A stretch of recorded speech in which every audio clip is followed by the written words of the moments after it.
Hello students, I hope that you would have understood the lesson the modern millionaire.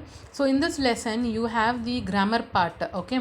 Like we will be seeing in this class about the compound words, prefix, suffix, what is homonym and what is pun, okay? And with that we complete this entire lesson. Okay, so let us move on to see what is compound words. I think so you will be aware of it. Okay, let us move on to see the definition part.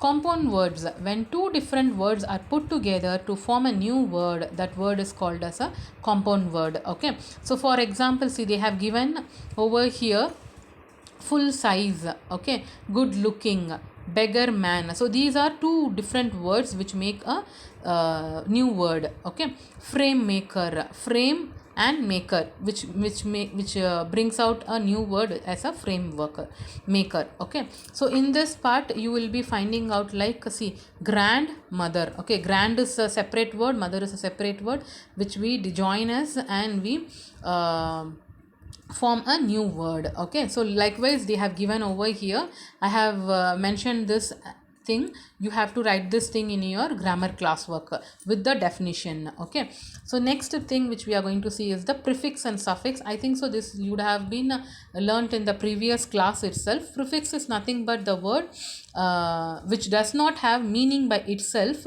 but when added to the beginning of a word forms a new word. Okay, so for example, see, we know what is kind. Okay, by adding un before it, it becomes unkind. Okay, he never said an unkind word to anyone. So there are some words which you have to write it.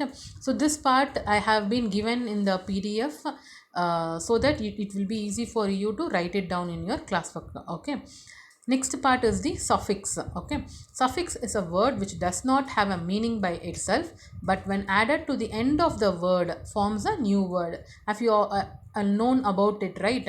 Suffix we will be adding at the end of it, like wonder, wonderful, dread, dreadful. Okay, so these are some of the words with that you can write it up. Okay, child, childish. Okay, hope, hopeful, hopeless, use, useful, useless. So like that you can frame new words. Okay, so the next part which we are going to see is the homonym.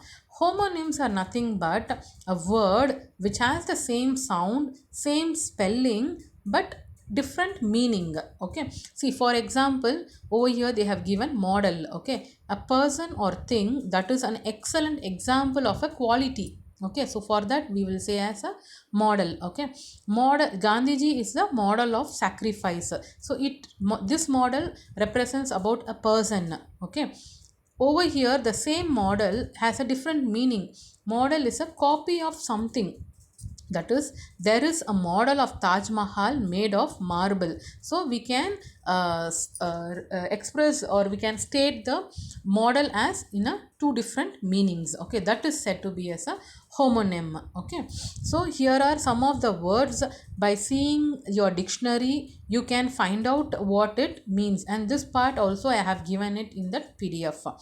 Okay, so next part which we are going to see is the pun. Pun is nothing but it's a word play. Okay, like it is similar to homonym, used in a same sentence. Okay, to mean two different things. Okay, so see, for example, they have given over here, great writers like William Shakespeare, Oscar Wilde, and others often used pun to add fun and flavor to the writings. Look at the last line of the lesson, explain the pun. So in our lesson we would have seen this line. See, millionaire models, remarked Allen, are rare enough, but model millionaires are rarer still. Okay, so these models and this model are different. Okay, though it has a same spelling. Okay, so that is said to be as a pun. So over here the next which we are going to see is color. Color in our language means like each and every color, what it states an emotion type. Okay, it says the feeling. For example, they have given over here red, which describes the feeling of anger. Okay, so some of the colors which are oftenly associated with different types of emotions. Okay, so a small exercise they have given over here, this also you have to write it in your grammar note. Okay, and a small thing which they have given over here, which is the identification of the characters from the lesson only. Okay, so this also you have to write it in your grammar note. Okay, so if you have any doubts, just free to ask me so that I can explain it, or I can clarify the doubt. Okay, thank you.